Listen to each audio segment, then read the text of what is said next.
For this last year, and I know it doesn't seem very long ago that it was New Year's, right? For this last year, you've had all these big hopes and dreams and aspirations, and you've achieved precisely none of them. You've made a little bit of money, you paid your rent, you bought some food.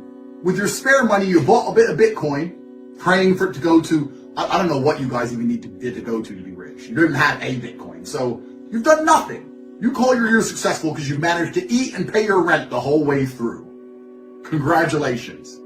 And on top of all of it, something which is effectively free to do, like go to the gym a little bit and not look like f***ing human garbage, you've once again failed at. You don't even have the self-control to be selective about what food goes in and out of your own f***ing mouth, and to lift some weights up and down for 20 minutes a day so you don't look like complete trash. It's the easiest thing in the world to change. It's a biological certainty that if you stop eating like a gluttonous moron and go do bare minimum exercise, you're going to be in the top 5 percentile of body shapes on the planet.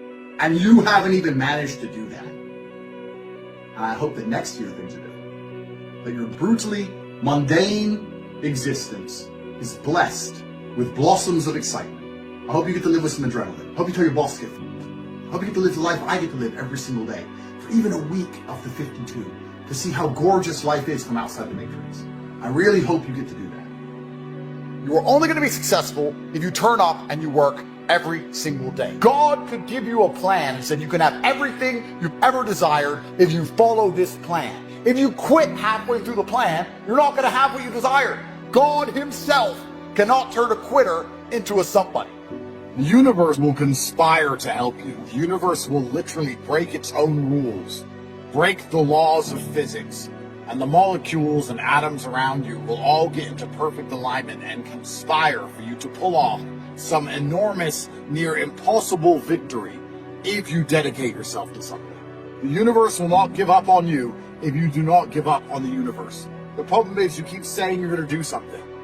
You keep promising the world and yourself and your family and the fabric of the simulation that you're going to get something done. And then you quit. A few days later, you don't do it. And you think that nobody notices. But the truth is the universe notices. And like the boy who cried wolf, next time you promise you're going to get something done, the universe doesn't see why it should rearrange itself, why it should break the laws of physics to help you win, when every other time you promised you were going to get something done, you gave up a few days later. When you make a commitment to something, and it is impossible for you to quit, and you promise the world, you promise the cosmos it's going to get done, there is mass conspiracy amongst the atoms, amongst the fabric of the simulation to help you. And for 2026, do not make some New Year's resolutions in passing. Do not say them and then half stick to them and not mean them. Make a promise to the cosmos that you mean. Dedicate 100% of your being towards that promise, and you will see the entire universe rearrange to ensure that that promise comes true. You're not much more than a probability machine. As humans, that's all we are. We make predictions based on previous experience so that we can predict the future. If you actually go through life and understand why you make the decisions you make, why you think what you think, it's simply just probabilities based on previous experiences. That is why it is so important that you never quit, that you never give up, that you put 100% effort into everything and you see it through to the end. Because if you get a brand new challenge or a brand new opportunity to be massively successful, and you've spent the last 10 years quitting on things because they got hard, there's a large probability that you're not going to succeed. That you're probably going to quit when it gets hard. And for that reason, you're not going to be able to push to the end. You're not going to be able to try 100%. You're not going to be able to commit. However, if you're the kind of person who endlessly tries at every single thing they do, you don't quit. If you decide you're going to do it, you do it. And if it doesn't work out, at least you know you gave it everything you've got. Then next time you're given an opportunity, you know there's a large probability that you'll be successful, because you know you're not the kind of person who's going to give up when it gets hard.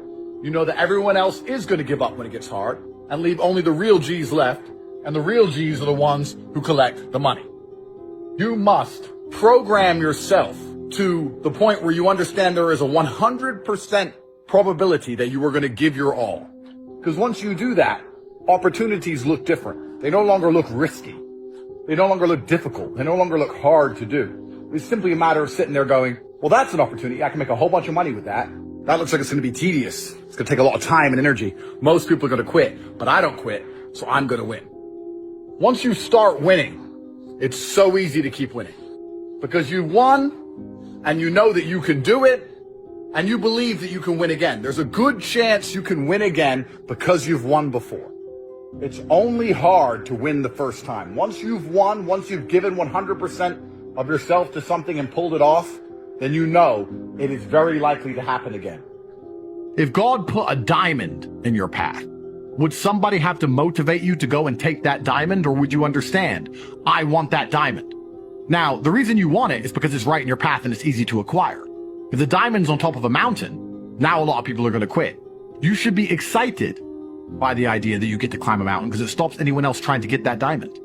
You shouldn't need motivation to do hard things. It should be very much the opposite. You need to be waking up and training your mind to approach difficult things with excitement.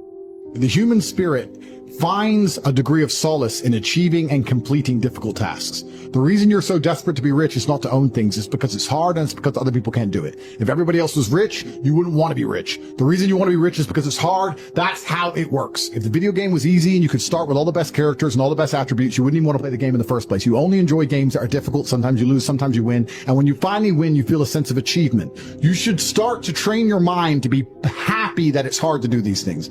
Every time somebody complains that they were surprised by something or sideswiped by something, I ask them truly, do you think you'd be a happy person if absolutely everything in your life went perfectly all of the time? And you got what you want without effort, without work, without trying, without concern, without worry, without anxiety. You just got to live in this utopia. Do you think you'd be a happy, contented person? The truth to life is, you're happy when you solve problems. Solving problems makes you happy.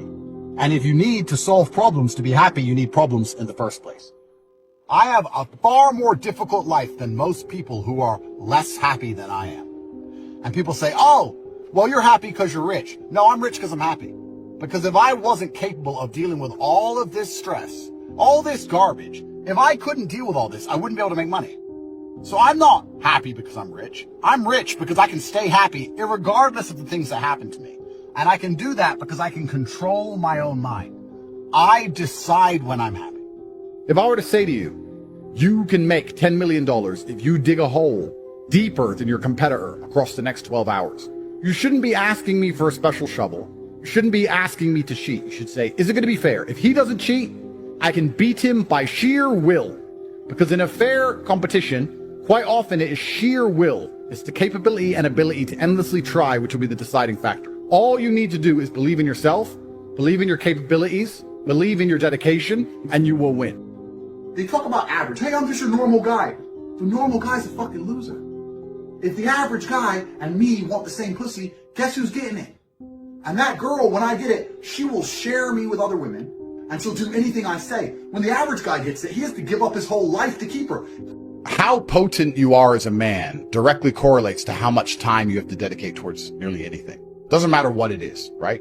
If you have strong alcohol, you need less of it to get drunk than if you have weak alcohol. So you have men who perhaps are not that important or that successful or that capable or that interesting or that battle-hardened or that rich, whatever it is. They're the normal man. The only thing they have to give a woman is time. They have nothing else to give. So they spend all of their time with a girl all of the time, which means they end up basically being her best friend and shared interests and all this crap, which is fine. But if you're truly a really interesting, capable man, you don't have to do that because you're doing other interesting things that big king-making empire builders do. 2025 was the year in which a lot of people simply gave up on their dreams. I saw it. 3 years ago, I used to say, escape the matrix and see fire inside of people. I'd see their souls alight. And now when I say escape the matrix, a lot of people just stay dead. Everybody knows that traditional education is a scam, and everybody knows that their job is never going to pay them enough to outpace inflation and taxes. They know these things. Instead, the matrix has beaten them down so heavily and demoralized them to the point where they're just happy to stay a slave. And what more slave-minded but then to sit and say, I'm not in the position I want to be. I know I need to dedicate myself. I need to really get up there and try, but I can't do it until the 1st of January. These days between Christmas and New Year, where I have absolutely nothing else to do, I'm not prepared to work during. Now is the time that you get serious about the work that must be done. Not January 1st, you do it now. Of course, unless you've quit. I can't make a man fight if he doesn't want to fight. A lot of you have been listening to me for many years telling you that you need to escape. You've quit and you've accepted your life path, and you're going to live with regret. You're going to lay on your deathbed wishing you tried. It's okay to fail, but you have to try. Most people go through their entire adult life without trying 100% hardly ever. Even when you go to the gym, you don't try 100%. And it's interesting because we're entering the most competitive period of human history. Don't do it if you're not going to try. It's a bad habit to spend time and waste it. It's a bad habit to go, oh, I tried. Yeah, at least I went. It's going that matters. That's not true. If you're going to do it right. There's no point in half doing anything. You may as well have not done it at all. You should feel genuinely worried about wasting a single second. This is a huge, important period in your life when it comes to your success and your finances. If you're not going to try now, when are you going to try? God is watching and he rewards those who want it the most. You have to want it the most and genuinely do your best, because most people aren't capable of doing their best anymore. So if you don't have the car you want, the woman you want, the house you want, you haven't been trying your best. Because I guarantee you the second you do, you'll have all of it. Karmic retributions, all in all, is pretty fair. In the end, God gives you exactly what you deserve. So if you're not happy with your life, you have to ask yourself, do you really deserve more? Have you really tried 100% of the time? No. You want a Lambo and these women and a boat and whatever else you want because you see it on Instagram, but wanting something and deserving something are very different things. If you truly deserved it, you'd be working for it in a way that ensures it will be given to you by the universe. It's almost impressive how difficult it is to make the average person move. It's very hard to inspire people to take initiative to save themselves. Even if you try and help normies, most of them are beyond help because they are self-sabotaging and lazy. If you lose, you deserve to lose because you didn't take action. If you take action, you will win.